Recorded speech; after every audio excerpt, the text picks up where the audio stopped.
Good morning students. आज हम past perfect tense का इंटरोगेटिव सेंटेंस पढ़ेंगे। अफर्मेटिव सेंटेंस और नेगेटिव सेंटेंस हमने नेक्स्ट वीडियो में पढ़ लिया था। आज हम इंटरोगेटिव सेंटेंस पढ़ेंगे।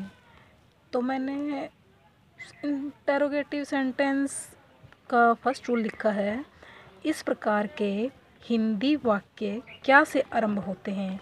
इस प्रकार के हिंदी वाक्य क्या से प्रारंभ होते हैं। ऐसे वाक्यों का आरंभ हैड या डिड से करते हैं। मतलब जो इंग्लिश सेंटेंस स्टार्ट करेंगे तो वो हैड से या डिड से स्टार्ट करेंगे।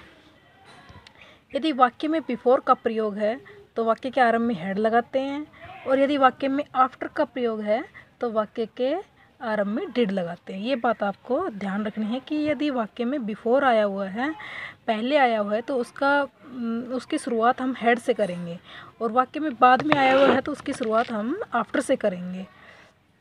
आफ्टर के साथ हम डिड लगाएंगे। इसका सेकंड रूल है, हैड या डिड के बाद सब्जेक्ट के साथ वर्ब की थर्ड फॉर्म का प्रयोग किया जाता है। हैड या डिड के बाद सब्जेक्ट के साथ हैड या डिड के बाद सब्जेक्ट लगाएंगे, और सब्जेक्ट के साथ हम वर्ब की थर्ड फॉर्म का प्रयोग करेंगे। और वाक्य के प्रश्नवाचक के अंत में इंटरोगेटिव मार्क प्रश्नवाचक चिन्ह जरूर लगाएंगे। इसका फॉर्मूला है हैड या did plus subject plus verb की third form plus subject plus other, और लास्ट में क्वेश्चन मार्क।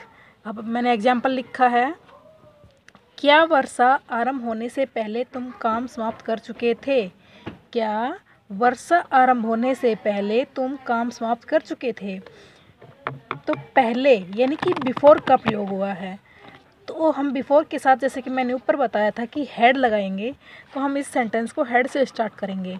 हैड के बाद सब्जेक्ट यू के बाद वर्ब की third form do did done. ये डू करने की जो फॉर्म है ये डन होगी। You done you work before it rained, और लास्ट में क्वेश्चन मार्क। क्या मेरे आने के बाद वह स्कूल गया था। क्या मेरे आने के बाद क्या वह स्कूल गया था। अब देखो, वहाँ तो पहले का प्रयोग हुआ था पहले सेंटेंस में, और अब सेकंड सेंटेंस में बाद का प्रयोग हुआ है, तो ये डिड से स्टार्ट करेंगे। जैसे कि मैंने पहले बताया था कि यदि ये वाक्य में आफ्टर है या वाक्य बाद में है तो वाक्य के स्टार्टिंग में डिड लगाएंगे। तो हम इस सेंटेंस को डिड से स्टार्ट करेंगे।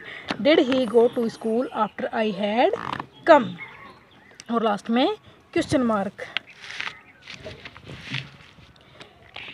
अब थर्ड एग्जाम्पल है, क्या वह समाचार पहले ही सुन चुका था। क्या वह समाचार पहले ही सुन चुका था। पहले ही मतलब बिफोर, और बिफोर के साथ हैड का प्रयोग करेंगे। Had he already heard the news, और लास्ट में क्वेश्चन मार्क। ये थर्ड फॉर्म है। मेरे आने से पहले लड़के ने काम क्यों नहीं किया। मेरे आने से पहले लड़के ने काम क्यों किया था। ये WH से स्टार्ट होगा, क्योंकि जो कौन क्या का प्रश्नवाचक शब्द है वह सेंटेंस के बीच में आए तो उसको WH से स्टार्ट करेंगे। मैंने आपको पहले बताया था, तो हम इसको WH से स्टार्ट करेंगे। वाई हैड द बॉय, और इसमें पहले है तो इसका हैड का प्रयोग लगेगा, हैड का प्रयोग करेंगे। Had the boy done the work before I came, और लास्ट में क्वेश्चन मार्क। अब हमारा इंटरोगेटिव सेंटेंस समाप्त होते हैं। नेक्स्ट सेंटेंस है हमारा इंटरोगेटिव नेगेटिव सेंटेंसेस, प्रश्नवाचक नकारात्मक वाक्य।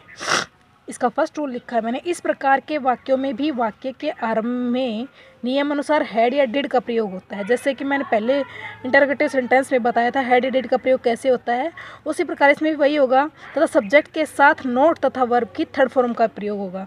बस इसमें ये हो गया कि इसमें सब्जेक्ट के साथ हम लोग को नोट लगा देना है, उसमें हमने सब्जेक्ट के साथ डायरेक्ट वर्ब की थर्ड फॉर्म लगाई थी, और इसमें हम सब्जेक्ट और थर्ड फॉर्म के बीच में नोट का प्रयोग करेंगे, और वाक्य के अंत में प्रश्नवाचक चिन्ह जरूर लगाएंगे।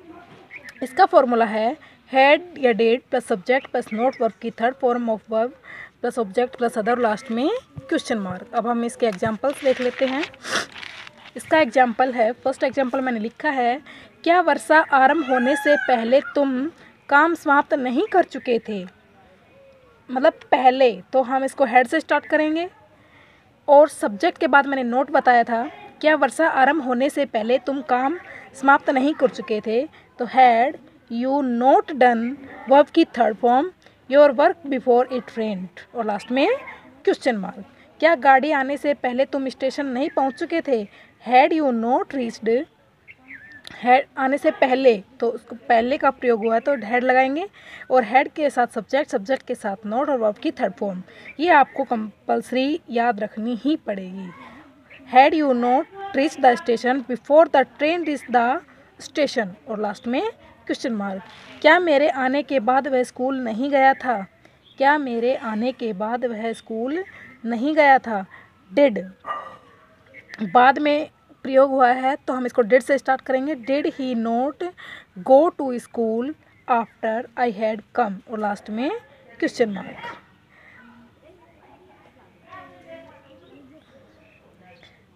इसका फोर्थ एग्जाम्पल है, क्या माली के जाने के बाद बच्चों ने फूल नहीं तोड़े? क्या माली के जाने के बाद बच्चों ने फूल नहीं तोड़े? बाद का प्रयोग हुआ है तो डिड से स्टार्ट करेंगे। Did the children not pluck, ये तोड़ने के वर्ब है। Flower after the gardener had gone, और लास्ट में क्वेश्चन मार्क्स। तो डियर स्टूडेंट्स, आपको इसके सारे रूल्स याद करोगे तो आपको सेंटेंस बनाने में कोई दिक्कत नहीं आएगी। तो सबसे पहले आपको इनके रूल्स, इसके जो नियम हैं वो याद करने हैं, उसके बाद आपको फॉर्मूले याद करने हैं। Thank you.